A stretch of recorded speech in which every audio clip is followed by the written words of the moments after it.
বিরতির আগে যেমনটা বলছিলাম যে জুলাই জাতীয় সনদ বাস্তবায়ন নিয়ে বিভিন্ন রাজনৈতিক দলের সঙ্গে ফের আলোচনায় বসেছে জাতীয় ঐকমত্য কমিশন। এ নিয়ে আরো জানাতে সরাসরি যুক্ত হচ্ছেন সহকর্মী সাইফুল রিপন।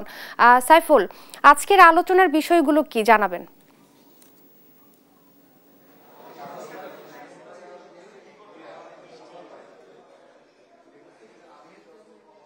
জাতীয় ঐকমত্য কমিশনের আজকের যে বৈঠক, সেই বৈঠকে মূলত গেল 1 মাস 11 দিনে যেই বিষয়গুলোতে সংস্কার ইস্যুতে রাজনৈতিক দলগুলো ঐকমত্য হয়েছে, সেই বিষয়গুলো কিভাবে বাস্তবায়ন করা হবে সেগুলো নিয়েই কিন্তু আজকের বৈঠকের মূল উদ্দেশ্য। এবং আজকের যে বৈঠকটি শুরু হয়েছে বেলা 11টায়, সেটির সূচনা বক্তব্যে জাতীয় ঐকমত্য কমিশনের সহসভাপতি অধ্যাপক আলী রিয়াজ যেটি বলেছেন যে জাতীয় ঐকমত্য কমিশনের পক্ষ থেকে রাজনৈতিক দলগুলোর ওপর কিন্তু তারা কোনো সিদ্ধান্ত চাপিয়ে দিতে চাচ্ছেন না, এবং যদিও রাজনৈতিক দলগুলো এই যে ঐকমত্যের বিষয়গুলো নিয়ে কিভাবে বাস্তবায়ন হবে সেই বিষয়ে কিন্তু প্রত্যেকটি দল তাদের নিজ নিজ অবস্থান থেকে মতামত এবং সুপারিশ তুলে ধরেছেন, এবং জাতীয় ঐকমত্য কমিশনের কাছে সেই সুপারিশগুলো আছে। তারপরেও কিন্তু সব রাজনৈতিক দলগুলোকে নিয়ে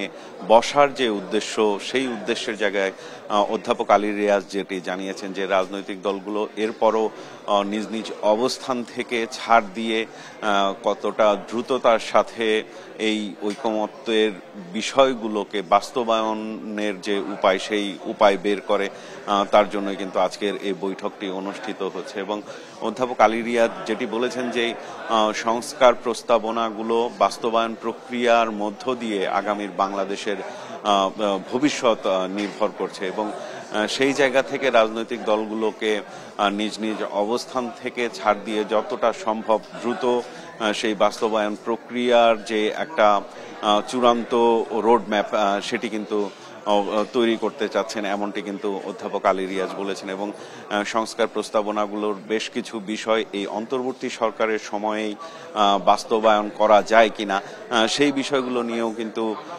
রাজনৈতিক দলগুলোর সাথে আলোচনা করে রাজনৈতিক দলগুলোর সুপারিশ তারা গ্রহণ করবে, এমনটি জানা গেছে। এবং এই যে বাস্তবায়ন প্রক্রিয়া, সেই বাস্তবায়ন প্রক্রিয়ায় সাংবিধানিক, আইনগত এবং রাজনৈতিকভাবে গ্রহণযোগ্যতার যে বিষয়টি, সেই বিষয়টিকে প্রাধান্য দিয়েই কিন্তু আজকের এই বৈঠকের আলোচনা হচ্ছে। এবং ইতিমধ্যেই প্রায় সবগুলো রাজনৈতিক দলই তাদের প্রতিনিধিরা এই বৈঠকে অংশগ্রহণ করছেন, এবং বৈঠকের বিরতিতে আমরা জানতে পারবো যে রাজনৈতিক দলগুলো তাদের পক্ষ থেকে কি ধরনের সুপারিশ তুলে ধরেছে। মনি।